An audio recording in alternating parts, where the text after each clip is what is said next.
Bringing TK. What's up, y'all? Yeah, Trysta couldn't wait. She was tweeting. She was ready. She's got the little baby microphone in her hand. She got the accessories on. We ready to cook. What's up, y'all? What's good? Okay. How you guys feel about the Dennis Schroder era? Perfectly fine with it. It's whatever. You guys were tweeting. Speaking of people who are tweeting, y'all were tweeting. Yeah, it doesn't happen very often, but like I just thought there were some things to be discussed. Like I think sometimes in the sports media world, it's not real unless you put it on social media. We've been telling people for weeks, like, I think Malik is gone. And they were so stunned. Man, that's a kick in the balls to your ego too. Like, y'all ain't listening to us. We've been telling you, like, I think Malik is gone, and understandably, fan base didn't handle that particularly great, especially because, at least at the time, it was tied to Dennis Schroder. I don't know if it's still tied to Dennis Schroder. I don't know if there's still things being worked out with Detroit, but I certainly thought that was a high probability last night. I like Dennis Schroder. I always have. I don't care. Like, 15 million per isn't crazy to me. I just think that the Kings got a lot more work to do, and making this a sign and trade to where you open up that mid-level once again would be extremely helpful. Yeah, I don't hate it either. I think Dennis Schroeder is actually a really good guard. I like him a lot. He's strong. He can shoot. He's tough. He's competitive. Like, you need somebody that can bring the ball up the floor. He's a champion, right? And probably is worth more, or was worth at one point more than the deal that he's ever had since, right? When he turned down that deal from the Lakers in 2021, when I was like, who the F does Dennis Schroeder think he is, that he's worth more money than this? And he hasn't been. So I like the pickup. I think there's obviously a lot more to do, a lot more to be done. And I think people obviously are very upset at the Scott Perry era that this is the beginning of it. I mean, I would love to see something. This has to be record time. This has to be record time for which Kings fans have gotten pissed off at the general manager. Like, it's like moment one. I'm tempted to cry racism. It happens they so had love quick. for Monty early, man. And that dude signed Hassan Whiteside. He did. And Glenn Robinson. And the Nick move was pretty good. The Nick move was pretty good. Oh yeah, there were some wild quotes going out about how well Scott Perry did last week after the trade, but there were people willing to do all kinds of things. But less than a week later, pause. I was major pause. One of the most crazy pauses of all time. But yeah, I don't know. TK, we gotta send her that one. Yeah, we'll send her. We'll send you the clip. Crazy. Yeah, we'll send you the clip. It's crazy. But you ever wonder why the Kings aren't on ESPN? We're not willing to do that. That's why. It was a little Monica Lewinsky-ian. Well, not far off. Not far off. As they say, $1.50 for every team. Man. I'm glad to hear you like Dennis Schroeder, though. I didn't think you were going to like it. Oh, I mean, Dennis Schroeder, anybody who's watched Dennis Schroeder play in FIBA loves him, right? He's ridiculous. I like him. I mean, he's not an overpriced player. I don't think he's a player that's like fills the box, fills the stat sheet up just based on like what he does. He's not here's how you know whether it's a player that I like versus like not. Is this a player that's on Kenny's top 10 bucket getters? If he is not on that list, I might like him. If he is on this list, I do not like him. You don't like offense? You don't like scorers? I love offense, but I like guys who can do both. Pause. Well, yeah, definitely pause that. But not everybody go both ways. Pause. Not everybody gonna be able to do that on a basketball team. I wish you were here last week. I don't want those players. I don't want Trysta, the GM, doesn't want small, undersized guards who cannot defend on the team unless it is filled with athletic, defensive-minded 3-and-D type wings. That's it. Well, see, I wish you were around last week when I built the team, and you would have heard like what you need is some scores. So that's why I'm always That's why I'm always in constant search for But those guys to get scorers 20. But scorers are but easier to find than you but would think. That's why Damian Lillard just got waived. I mean, yeah, but he's Damian Lillard. Like, not everybody can. Everybody thinks they can score 25 a night if they have the opportunity. There's a reason why those guys get paid a premium because you just can't find those type of guys. So you're looking for those guys. But what I said last week is you only need about 3 or 4 of them max, like throughout the whole roster. Once you've got those 3 or 4 that can get you like 20 to 25 on any given night, then you can start filling it out with the role players, with the 3-and-D guys, or the guy that just comes in like a Mitchell Robinson and rebounds, or the guy that just defends like Neesmith did. And Neesmith was able to shoot the ball a little bit too. But there's a method behind it. Like 7 scorers doesn't work, but No. 7 role players don't work either. You know what I'm saying? Like, you can't have Oh. 7, no, we're just tough and we just go out there and do the dirty work. You're going to score 50 points a night. But those dirty work players, those are cheap players. You don't have to pay them a lot of money. And those players actually are harder to find than you would think, especially ones that don't have high egos. Guys like Dyson Daniels, guys like Herb Jones, those guys are hard to find. Guys like Neesmith, hard to find, and also not that expensive. And there's so little of them in the league that are big, athletic, can do multiple things. Neesmith can also rebound his ass off. He can also, get other players involved. So you can always find a disgruntled star to slot in, trade for him when he's upset, and pay him money. You need to build the nucleus first. Unless you're going to go the route of Atlanta where they're like, we can't trade Trey. There is no market for him. Let's just support him the best that we can. I don't believe just getting a bucket getter and seeing if you can fill that the rest of the roster in is a very easy thing to do. See, I disagree though, because how many of these Lou Dorts are around? How many of these guys are undrafted? I looked at the exact opposite. If you know what you're doing and you know what you're looking for, you can always find those guys. They go undrafted all the time. Keon Ellis, undrafted. When's the last time you saw an undrafted 25-point per game scorer? Well, that's what Alex Caruso said. Alex Caruso said everybody can score, and that's why they go to the G League, and they think that their role is to score, but really their role is to be the janitor. That's their role is to, defend hard and rebound. Everybody wants to score. That's what they all want to do. Lou Dort couldn't shoot. Now he can shoot.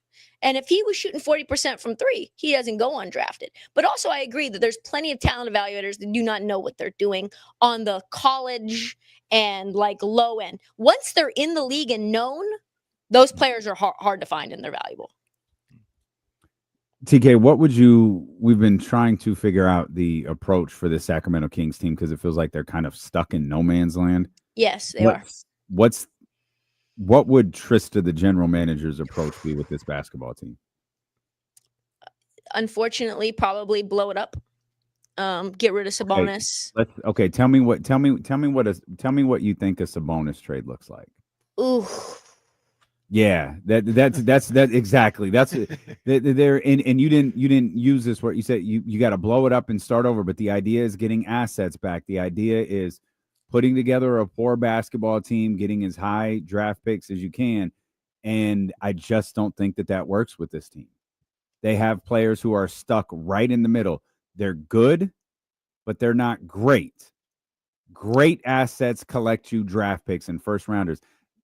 I said DeMar, Domas, and Levine could potentially net you 1 first-round draft pick, and it would probably be from Domas. Yeah, it would be definitely from Domas. And I don't think you could get much more than that. You'd probably have to package Domas with Levine to get Levine somewhere else. Something like that. That's $100 million worth of salary. So much. Well, there's like 3-team, 4-team trades. They reroute them other places, go to Brooklyn. Blah, blah, blah. Domas and Man. It's tough. No, it's a very tough situation. And I think probably, I don't know what Keegan's going to get paid, but I remember sitting in your studio advocating for Keegan to bring you Lauri Markkanen. And I remember getting like, yo, we can't do that. That's insane. And I don't even know if Lauri Markkanen is that good right now because of how bad Utah has been. And I really don't know how to assess or analyze his game on like a competent team or a team that's trying to win. But Keegan's value is definitely different perception-wise than it was when we talked about that 2 years ago. I think it's just like you find as much as you can get, and I'm not gonna say that Portland's the perfect model for this because 'cause they're not, but if you can't get good value, then you hang on, right? Like, Jeremy Grant's not yielding anything back, and so as much as they'd like to trade him, they can't. I think going the way of and maybe this is hard because this isn't quite a blow up. This is more of like a retool, rebuild. But if you're trying to get off of players, maybe find at least somebody exciting to come back. Like Portland wanted to get rid of Anthony Simons. A lot of people probably don't like the Drew Holiday move. I do like the Drew Holiday move. He's a winner. And I think once you get a winner in the building, I think that helps a lot, even if they're older, even if they're more expensive. And you try to like have some sort of asset management. Scott Perry's got his work cut out for him. You're right. This is going to be really hard to rebuild, but I don't think you can just duct tape things here and there and find a way back to some sort of relevancy. Just real quick, the biggest breaking news we might get today is there's a verdict in the Diddy trial. Is it? It hasn't been announced yet. They said jurors and family are returning to the courtroom. They said the jury has verdicts on count 2, 3, 4, and 5. Count 1 is the RICO charge. They are like a hung jury, I guess, on the RICO charge. I don't know how that works, but they've reached verdicts on 2, 3, 4, and 5, and wasn't a lot of deliberation. So wow, no. It's an end of an era. More Karen, less Karen. Or is less Karen, more Karen. Okay. Well, we may find out. Less freak offs. Wait, hold on. Take the week off. Hold on. The Los Angeles Clippers are waiving center Drew Eubanks, and Eubanks plans to sign with the Sacramento Kings on a 1-year deal after he clears waivers. I don't hate it. I like Drew. 10-day god, Drew Eubanks. Drew Eubanks is a pretty good player. He is pretty good player. He's a good little backup center. He's a good backup. Yeah, he is. He's tough. He's okay. He can get you some minutes. Eat up some minutes like a middle reliever. Yeah. It's okay. There's not a lot you can do. You're just okay. But here's the thing though. I got you. Here's the thing. I think you have to at least know that you got to be really bad. That's number one for at least a little while. Or you have to have a franchise player and build around them. And you saw what Detroit did. They were really bad. And they got Cade. And they stayed bad for a few more years. And now we feel confident in them being able to like build something. Atlanta, they were pretty good. Went to the conference finals. Then they were like really bad. Just playing. And then they got a competent front office, which I think we can all kind of say, wow, what Atlanta's doing is very interesting. They're finding ways on the margins. Like Nickeil Alexander-Walker clearly wanted to go to Atlanta for a reason. But Nickeil Alexander-Walker is a perfect Sacramento King. Not to say that he would want to go there, but like that's a player that's like does a lot of versatile things and is a piece that you can have as a young player who's, we've all been kind of like rooting for Nickeil for a long time. He took a while to hook on. But even if you're rebuilding, he's good. And if you're like a contender, he's good. Now, he probably wants to be on a contender. But I think the moral of that story is if you have a competent front office, even like the Wizards have started to do, you can build things faster than you think. And no man's land isn't forever. I think a lot of this stuff, especially here in Sacramento, it's not going to happen in one summer.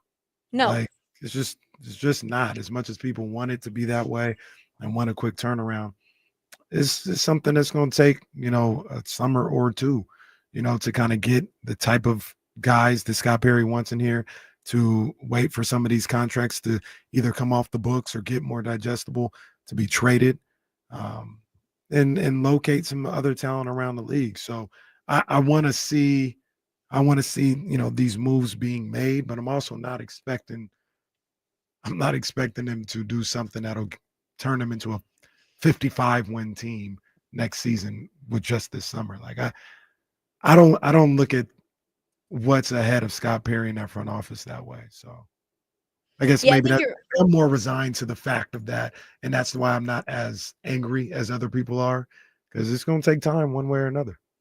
yeah, I think you're right. And not to bring it back to Portland again, but even though this has taken many years more than I think people wanted, it's now been 3 years since we traded Dame. You have at least some guys. Like, think about the Tumani Kamara piece. All of a sudden, he just performs over expectations right away as either a late first or an early second. I forget exactly where he was drafted, but he was a diamond in the rough that performed right away. And you just need to continue to build on those little things and feel like you can have confidence in those who are making the decisions. And as much as a lot of Blazer fans don't like Joe Cronin, I believe in what he's doing. And at least, even if I don't agree, which I do agree, but even if I didn't, I know what the plan is. Everything is sort of fitting in this box of like what type of players they want, who they're going after, and what the vision is for the team. As of now, I haven't seen the vision for what the Kings are looking for, and I'm looking forward to seeing that from Scott. Yeah, that's the other thing. We're judging this on an incomplete picture. And here's the tough part. The picture is not going to be complete today or tomorrow or at the start of the season. Like, we might really start to be able to see this thing unfold by the trade deadline. I doubt it, but as we get into next year and next trade deadline, that's where we'll really start to get a feel for what Scott Perry. Question for you. If you guys would not have traded De'Aaron Fox at the deadline and waited until right now, how many things would have been so much different? And you can say, well, we thought maybe there was going to be less opportunities for us. I think actually there would have been a lot more opportunities. Is that a 1 year, like, is that on him on an expiring dude? Does Indiana give you some assets because they still want to contend? Does the Milwaukee Bucks, coming off of a Damian Lillard Achilles injury, Firing De'Aaron for a year while Tyrese is out is just menacing work. Right? It's just incredible. But San Antonio probably no longer wants maybe De'Aaron Fox because they got Dylan Harper. And so everything is different depending on, when you decide to make that move. And I just thought that the impatience level was the reason that the deal came back as one-sided as it felt, right? And I think if you do this deal now in the summer, and I know that hindsight is 2020, there's a lot of places that maybe that's Orlando. You look at Desmond Bane and like what they gave you for him, and I think maybe that's not the same player that they want because he's a little bit undersized and he's not the same type of player. But there's a lot of options that would be interested in him more than just, I'm going to San Antonio. That's the only place I'm going. And screw you if you want to send me anywhere else. Maybe that's Miami. There's a lot of different situations that would have been open now. Maybe. I hear you.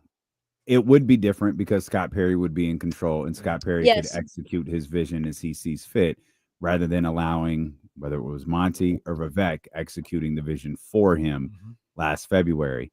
Here's what I think would happen if De'Aaron Fox was still on the team and Scott Perry was in charge of facilitating this trade. De'Aaron and this fan base would see the lack of a market that he had. That's what I think would happen. You have a player earning $40 million who is acquiring De'Aaron Fox going, that's what we need. That $40 million player right there, that's the guy we need to be a championship contender, because acquiring De'Aaron is a championship move. That is a move that's the Siakam move. That's the move you're doing to take you to who's doing that? I'm not saying there's no teams out there. I'm saying the idea that there's this big, robust open market for De'Aaron Fox if he's still a Sacramento King during the summer, I think is just completely false. I do too. I think it is terribly unrealistic. The Blair Witch Project is happening at Trysta's house right now, for those that aren't watching. I also think it's more aligned with not exactly this deal. I don't want to say it's exactly this deal, but it's a more aligned that Jordan Poole, CJ McCollum deal. Like, maybe it's a little greater than that. Maybe, you're able, I'll just say the Kings would get back CJ McCollum, and you get that contract, that expiring one player, rotationary player, maybe first rounder, maybe, and a couple second rounders. Be cool too, but yeah, I don't think he was gonna net you, especially with his disposition and his representation Yeah. position. Yeah. I don't think people were gonna like. Nah, we've always said this, Trysta. I don't think they were gonna treat him like Toronto treated Kawhi. Like, yeah, I don't care. You're De'Aaron Fox. We're gonna get you here and try and win a champion. Like, oh no. No, I don't think that, but I don't think it would have been Zach LaVine. I think there would have been more options than that. And I think it would have been more like, we don't really care if you want to go to San Antonio. There's plenty of other places that we can send you. So Real quick. also, Oh, go let's stay ahead. there. I want to ask both of you guys this real quick. I know how people feel about the player and all this other stuff. Not to sound like Bill Parcells or whatever, but talent-wise, do you think you could have got a better player than Zach LaVine? Talent-wise? Mhm.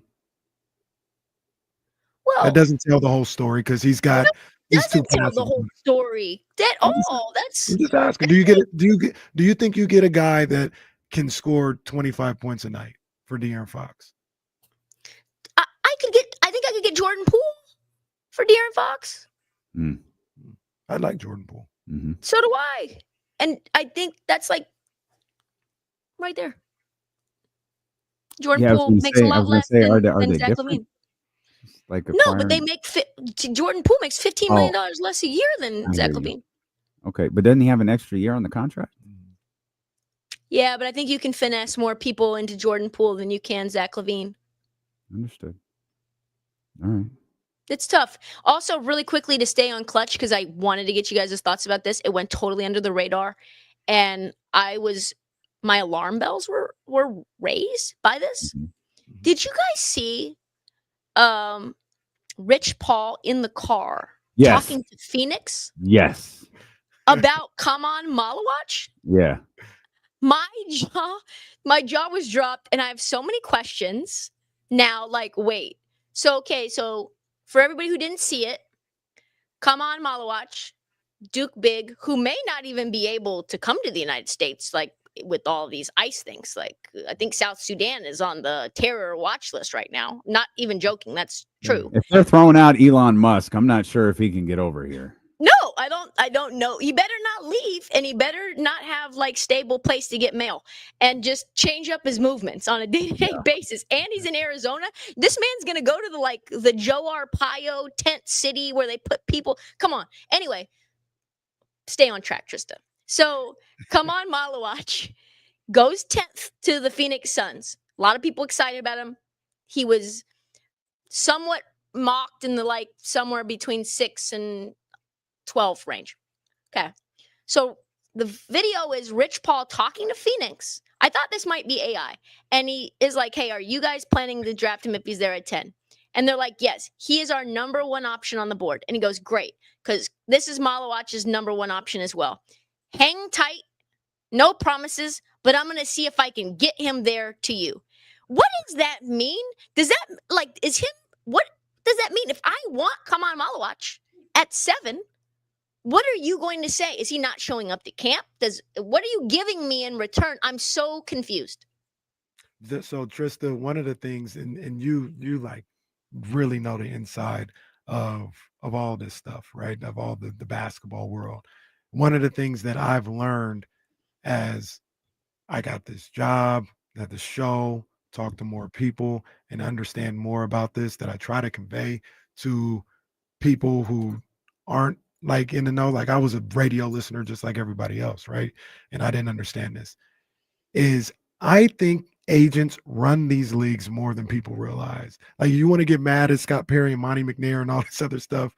The Bill Duffys, the Rich Pauls, the Worldwide Wests, those are the decision makers. It sounds crazy. And I'm not saying they have 100% power, but they have a lot of power to move these players where they want to. Would you say the same thing? Yeah, I would. And I just wonder, I know that he did it and I know that it happens. I'm just wondering the details. What are these details? What are these phone conversations like? What is the tit for tat? Is it like, oh, the next player that is a Clutch client that goes here, like we're just gonna in free agency go somewhere else? Like, is that what that looks like? Is it the carrot? Is it the stick? Is it a blend? They're just a cartel, and I'm getting really uncomfortable with the Clutch cartel. But What are you watching? it's not just Clutch, No, though. it's everybody, man. It's all these agents. But I don't think, and I'm going to be a Bill Duffy Bill apologist here, Duffy because just my doesn't guy, air it on social media. Bill Duffy, if you ask around, doesn't strong arm that way. But Okay. he's strong arms. He strong arms That- differently? I don't think he strong arms, period. I don't think he strong arms. All right. Who was it? I think he's Trysta keeping her what- invite to the Summer League party. Who was Hey, the? we've been Listen, accused of don't being in do Vivek's that. pocket for the last 24 hours, so clearly Listen, we know where TK's allegiance are lying. Who- listen, who the was the- filet who was the mignon agent? sticks are good. Who was the agent that sent the Marvin Bagley letter on opening night? That was Wasn't that Bill Bill Duffy. What was Yeah. the letter? What was the Oh, letter? he He just famously sent a randomly letter sent a letter out. when the Kings said, I guess the Kings announced maybe that Marvin wasn't going to start, Mhm. or maybe they said wasn't- Marvin wasn't going to play. Well, yeah, because wasn't the whole we don't know if this was what was going on, but we thought they were going to trade Marvin in the offseason. And we were probably hearing things that had us thinking like, yeah, the Kings are going to work Yeah. with other teams and Bill Duffy to get See, Marvin Malik a new fans, team. there's still hope. To get Marvin a new team. We get to opening night, he's still on the Kings, and Bill Duffy out of nowhere publishes this letter just laying into the Kings for their treatment of Marvin Bagley. Wow. Okay, well that's I'm bad. trying to find it. I'm gonna go on record and say that's not great. But also, if he moved like that, then Luka would not have been traded to the Mavs from the Mavs to the Lakers behind his back, because they would have been terrified to do that to him. Mm-hmm. They just did it and just didn't ask him or talk to him. That's one of the most earth-shaking trades that we've seen in league history, and he didn't have any inkling about it. That shows. Well, Tristan, neither did LeBron and Rich Paul either. You know? Yes. Anthony Davis, they didn't know. They didn't know. That It's may just be robbing an Nico. Just It robbing might be an Nico. outlier. Yeah, just robbing Nico. Just going to the coffee shop. Somebody, I think it might have been like Gil's Arena or somebody on there was like, yeah, LeBron absolutely knew. What are we talking Of about? course he knew. Of course we LeBron knew. Just robbing Nico. I bet you it was. But here's the thing that's interesting is the shockwaves that sent for LeBron and all this, like the clutch letter, the clutch. Hey, you know, we understand they're building for the future, but LeBron Jeff wants Schwartz, to play. by the way. Jeff It wasn't Bill. It Schwartz. wasn't Bill Duffy. It was Don't Jeff Don't be Schwartz. slandering my guy, Bill Duffy. It was Okay? Jeff Schwartz. Sacramento has on. informed Marvin Bagley he is not in the opening night rotation, which is completely baffling. Thankfully. Clear they have no plans for him in the future, and yet passed on potential deals at last year's deadline and this summer based on See? value. Instead, they chose to bring him back and not play him, a move completely contradictory to their value argument. See? Wasn't Sorry, Bill Duffy. This is Jeff. Yeah, Schwartz. stop slandering my man Bill Duffy. It wasn't slander. It was question. Well, it was an accusation that was rooted in incorrectness. I think he's. What I'll say is before this, before we move on, I think he's like a velvet hammer. I think he's just been around the league so long, had so many connections. But what I will say is everybody has good things to say about him. So and everybody has bad things internally and externally to say about Clutch, except for the people who are in Clutch's pocket. But outside of them, that's people are like, that's Kenny. Kenny's in the There's pocket of Clutch and Vivek Ranadive. That's right. And apparently so am I. All That's how because you I get don't all that care if Louis they trade Vuitton. Malik. I'm in the. That's all because that's all the Louis Vuitton you get. Oh no, it's That's- because I tweeted for the first time in a year, and all of a sudden it's because Uncle V handed me a bag to get his agenda across. Thanks, Uncle V. Appreciate it. Thanks for the chain, Uncle V. Thanks for the chain. Gonna need another Louis bag, dog. Gonna need another one. Come on. I like Malik. He's just not good enough to be risking your career for. Yeah, I'm with that. Not doing CNN has the headline that says deliberations to resume tomorrow morning Come after Barry on. Rich's partial verdict in Sean Diddy Combs' trial. Mm. I thought we were getting a verdict tonight. I could see. Your boy, someone's at your house. It's just my mom walking out in the back looking at tomato plants. What happens with Dame now? He finally can get to Miami now, can't he? That's certainly. I don't like the way you said that either. what it appears. That was I didn't like the way you said that, Trysta. No, let me be honest. Let me be serious for a second. That is honestly one of the most disgusting ways to treat a franchise player that I've seen in a long time. To do it, and I know he had an injury, and that injury is for a whole entire year, and you're trying to your very best to keep Giannis happy, and you want financial flexibility, that's fine.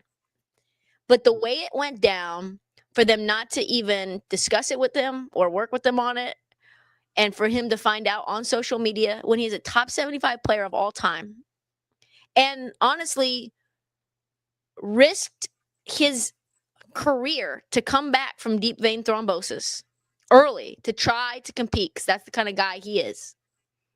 When he had been dealing with a calf pretty much on and off for the last year and change, maybe from the playoffs before, it's just, it really is showing where these organizations' heads are at right now with the new collective bargaining agreement. That money now is, and financial flexibility, and not wanting to lose draft picks or lose the ability to make specific kinds of trades, is leading you to completely take the human out. And as much as I've made fun of Dame for leaving Portland and have somewhat reveled in him not winning a championship or even coming close, this is really wrong. And it was actually horrifying to see, because at this point you're rehabbing from an injury which is already so hard on its own, and now you are a man without a team. I was shocked. Let me ask both of you guys this. Help me out here. If Dame wanted to stay in Milwaukee, like really wanted to, not I'm gonna stand 10 toes down because that's the type of man I am. You know what I mean? But like, I don't want to be here, but I'm not gonna leave. If he really wanted to be there, that is messed up. But if he was like, I don't really care if I'm here or not, like, ask me in a perfect world, could I still get my money and leave? Yeah, I would do it. What's the problem? If that's how he felt. The process, how it's done, right? Like, I think regardless if you want to be at a job or not, if they buy you out and you've got some years left on your contract and it happens in a way that blindsides you, that just feels very unethical. I think there's just a way to go about things. And yeah, like, the end result's the same, and he's still getting $120 million to literally do just nothing, to just chill. If he wanted to retire right now, he's getting that $120 million. If he wants to play on a veteran minimum, he's still getting that money. So that end result is still the same. I just feel like with a new ownership group, Milwaukee is sort of moving different. New ownership group, the Celtics are moving different, right? They're just clip, clip, clip, clip, clip. And I bet you the Lakers, when they get their new ownership in place, even with Jeannie Buss there, they will move different as well. And it's just a little bit disappointing in how they're moving. Speaking of the Lakers, is there a market for LeBron James? Like, is there a realistic destination for LeBron James to go to this year? Any place LeBron would sign off to go to would significantly hamper that team so badly that why would he even want to go there? Why would he want to be there? If you traded him to the Cavs, what are you going to trade him for? It's probably Darius and someone else. Darius, Jared Allen, some picks. Yeah. That team stinks now. I'm probably not including picks, but I do think you can trade. Kenny's been on this one. If he wanted to, you could trade LeBron James for Karl Anthony Towns, and he's on the New York Knicks. Yeah, I think Karl Anthony Towns makes more money than LeBron James does. If I'm the Lakers, why do I want to do that? Just because he's going to leave next year, and I've got a center now. I guess. Like, I mean, clearly, like, if the relationship is over, like, execute the trade. Like, this is what's facing the Bucks. Just do it. Just rip the goddamn Band-Aid off and do it. Like, this whole the Chris Haynes stuff. Giannis was not happy with how this went down. The Shams Charania stuff. Giannis helped recruit Miles Turner. It's like, yo, the writing is on the wall here. Like, everyone sees it. Giannis has not said anything publicly. That's the difference. But I feel like Giannis's moves are being made public, and I think that's strategic. He is this close to turning into Dwight Howard. If you remember Orlando and the Dwightmare that was that summer, from I want to be traded to I'm opting in to the contract extent to trade me, it was an absolute disaster that made that man look like an idiot. It made him look ridiculous. Giannis doesn't look like an idiot, but this dance is lame, and everyone knows it. And it feels like the more and more, again, this stuff isn't getting out by accident. It's not Giannis doing it, but Giannis having a meeting with the Milwaukee Bucks wasn't put out by the Milwaukee Bucks. Facts. Just and do it. On top of that, I would say, to your point, anybody who's a real NBA fan and is in the weeds on it, we're pretty tired of Giannis and his nonsense. We've been watching Giannis go and do interviews with GQ and like autocollector.com and like being like, yeah, they don't surround me with winners and I'm just going to leave. It's like, well, why are you doing this in this platform, in this setting, in the summer, over and over and over again? Why are you so petty and going back and forth and being like, I'm not an underachiever. Here's all my championship trophies, yada, yada, yada. Like, Giannis is the most fake. And I have enjoyed every moment that I've spent around Giannis. This is not like a personal thing. And there hasn't been that many moments, but I think I've interviewed him twice or three times. He was nice in person, but his moves, he wants to be the nice guy, but he kind of operates like an a-hole. You know what I'm saying? Like, he just really is prodding and prying and like getting the news out. It's very sneaky. It's very, like, you're right, very close to being diva-esque, Dwight Howard-esque. And he's awesome. He's better than Dwight Howard. But his moves just are very alarming and very close to kind of being a bad saga for Milwaukee. And I think you're right, Damian. Just get the haul for him. Get the haul now before it's been too long that everybody knows they can fleece you because you're forced to do it. This is the same thing I said 2 years before they traded Dame. Not to say that Portland got fleeced or anything, but like, we already knew where this was going to go. Like, should have traded him then. But it all worked out because they got Scoot and all this other stuff. Knicks trade that works. LeBron to the Knicks for Michael, Josh Howard, and Mitchell Robinson. Josh Howard. It's too much. It's too much. That is too much. Too much. Guys on an You're not winning a title. I just trade Karl Anthony Towns. I wouldn't trade Karl Anthony Towns because I need that third guy. I do it. Who's going to play center? Mitchell Robinson? Sure. Yes. Now he's going to be on the Lakers again. Like, if I'm LeBron, I'm pizzoing it. No, why would I do that and just be on the New York Lakers with no center, no nothing? No. Well, that's because you hate Mikal. What if you get more out of Mikal? Mikal, the Lakers playing Jackson. We signed Jackson Hayes to the Knicks. Mikal isn't Jackson Hayes. No, I'm telling you, stop sign that. Jackson Hayes to the Knicks because they don't have no center. It's to say not to say that And Drew Eubanks is off the table. He's So off the table, bro. You ain't got Drew Root. You ain't gonna make it happen. Where's Rashawn Holmes when you need him? The Knicks lose Cat, they'd be the same situation as the Lakers. So if I was LeBron, I wouldn't go. You do need, and Mitchell Robinson to that. It would be funny going from Luka to Jalen, though. I didn't even think about that. It'd be funny going from Luka to Another Jalen. ball dominant guard. Yeah. He's got to play with it. Yeah, I think, and Mitchell Robinson is so injury prone that you were very close to Jackson Hayes. Like, that's how close that is. Yeah, I don't think there's anywhere for him to go. I think that's just a bunch of nonsense, all that tweeting and social media. I know exactly what they can do. Get your boy. Get who? DeAndre Ayton ain't signed with nobody. They could. Get That's your where everybody boy. thought he was going to go at first. Huh? That's where everybody thought he was going to go as soon as he got bought out. The To Lakers. LA? Oh, Yeah. well, go to New York. They got some bad clips of DeAndre floating around. Basketball clips. Oh. My goodness. Just like Jokic, KD, Booker, all fighting for a rebound, and DeAndre Ayton's just watching. just standing there watching. Jason Quick put out a piece about all the things that DeAndre Ayton wasn't doing and all the bad things. He was showing up late, not coming to PT, not getting on the plane. And that article came out, I think, yesterday. And I was like, well, probably a lot of teams either knew about that already or if they didn't.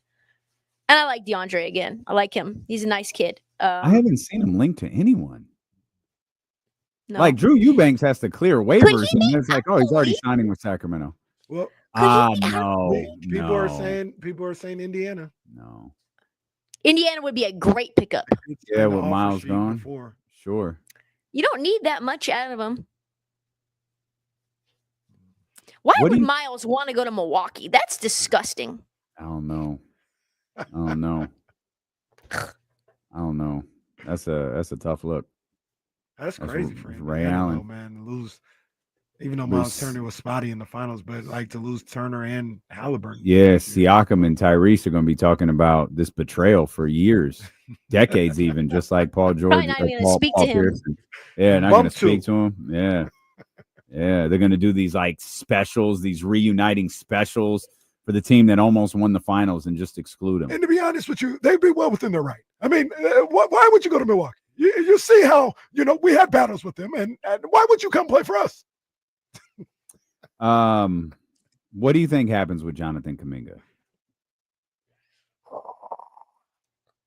Well, we see our Dubs down bad. Losing Kevon Looney shocked me. They have no center, basically. What are they going to get, Al Horford? I think his value to the market is much lower than he believes. I think we're starting to see that. Is he a clutch client? Is he? Is he a clutch client? I don't know. Stand by. He seems clutchy to me. Well, doesn't he? Let's see. Jonathan Kuminga, agent, Risk Paul. Yep, clutch client. Yeah, I mean he'll get probably. Right. Let me triple check that. Continue. Sorry. Triple check it. I think he'll probably do it. I think it'll be a Golden State sign and trade. Where he could go? Maybe Pistons. Well, they got what's his name? I mean, you can guess use another big man, but they got my boy Duran. Yeah, but that Jonathan Kuminga is like a 4. I'm still thinking of Ayton. My bad. Oh yeah, I'm talking about Jonathan Kuminga. That'd be a good look. That'd be. Yeah. I mean, they've got Osser. He's kind of like an Osser sort of a vibe, but he can. Aaron Turner is Jonathan Kuminga's agent. Okay, Aaron Turner. Why did they say it was Rich Paul? Neither am I. Where is he? Does it say Versus? Oh man, Jonathan Kuminga. It's not even with he's with the mom and pop shop management team. Yeah. Come on. Come on. Mom and pops live. Come on. He's with the mom and pop shop. Well, he's probably better than Ace Bailey. Yeah, that's bad. The Omar Cooper. That was a bad move. If Ace Bailey was a clutch client, he would not be in Utah right now. Yeah, that video taught us that. That video taught us that. They'd be like, let me get you to Washington. I don't know when the Wizards became a destination, but that's where Ace Bailey apparently wanted to go. That's wild. That's crazy. Isn't it? That's where he wanted to go. He wanted to fall to 6. Maybe he's a big history guy. He just wanted to go to wanted to walk the National Mall every day. Just a big time go to the National Archives. Fan. Yeah. Portrait gallery. Just sit out here and meditate by this Lincoln Monument. I wanted to go to. Oh no, I think that's only Maryland. I was about to say go to eat at Royal Farms every day, but that's only. Is that only Baltimore? I don't know. I think that's a Baltimore. I think that's Baltimore. Just watch the reflecting pool. Go into the reflecting pool. They're like Kevin Costner and JFK. Just sit there. Just sit there. Hey, don't hate. I've done it before, but yeah, no, I think it's funnier. Are you kidding me? Damien's the kind of guy that would go to the African American Museum for like 4 days because he just wants to like take all the trauma in. Bro, you should be ashamed of yourself. That's not exactly what happened. It wasn't 4 days. It was 3. It was more than 1. It was 1.5. that first floor though, yeah, that first floor is tough. Woo. You gotta That almost first get floor your is check. tough. You almost need like a little like fresh air after the first floor. They almost need like a patio for the second floor just to go What's crazy about like because the first floor, like it literally takes you through it's the history. Like it starts the bottom Isn't it floor, like the last middle thing people passage, see? the slaves, like all of that. You walk through that, you see the shackles, you see the kids' shackles that they have. Like it is brutal. No, there is no, as you're walking in, hey guys, this could be, sensitive for some. Nope, you just walk through that, and as Trysta says, you just take in the trauma. I don't know. I believe this is a regular part of the museum. I take it you've been the Emmett Till room. Yes. There is a very clear warning before you walk into that room. Understand what is in this room and do not walk through it if you're not comfortable seeing it. Like we were there with my niece and nephew when they were younger, and it was like, you can't come in here. Like you can't come in here. I wish I hadn't gone in there. But yeah, no, clear warning out there. Meanwhile, you go through that middle passage and you need to put a warning there as to what you're gonna see. You almost need to pop up to the fourth floor to take in the Oprah. Yeah, and be like, right. Let me just Can you show me the Michael Jackson outfits just for like 10 minutes, please? Show me the Eddie Murphy delirious costume and the Oprah on the black and white TV on repeat just to show me her best moments. I can't. Yeah. Just a palate cleanser. It really is. It's almost like you need the excellence in between those floors. Right. Just to kind of like, okay, we made it out. Like you don't rough, get to, I mean, think about it. You don't get much happiness till you get past the 60s. You talk about the African American History Museum, like you're walking through the water hoses and the lunch counters, and it is intense, man. It is. They don't spare any details either. It's like being inside the diorama. Yeah, one of my finance people, like they were a big contributor to that, and man, the work that they put into that place is just extraordinary. Go now before someone tries to like shut it down. Jesus. We appreciate you. Thanks for jumping on with us. This free agency sucks. It's a lot. It's a lot going on. It's a lot, but it ain't what I want. It's a water hose. What did you want? I don't know. Trades? I don't know. Something else. I think Russell Westbrook is what I wanted. I think we still got two. KD did get traded, and I think we got at least one move coming. Still to come. LeBron or Giannis? I think LeBron getting traded, Tristan. I think it's gonna happen. I don't think it's smoke. I think it's really gonna happen. I hope so. I hope it does happen. They want the airplane story so bad. Yeah, they do. They want the airplane story so bad. Can we give it to them? Can I give it to them? We have to break. Like right, you can. We'll give it I'll come back. All right. Trista's not going anywhere unless major news breaks. She'll give you the full airplane story as to why she missed last Tuesday here on Sacramento Sports Leader ESPN 1320.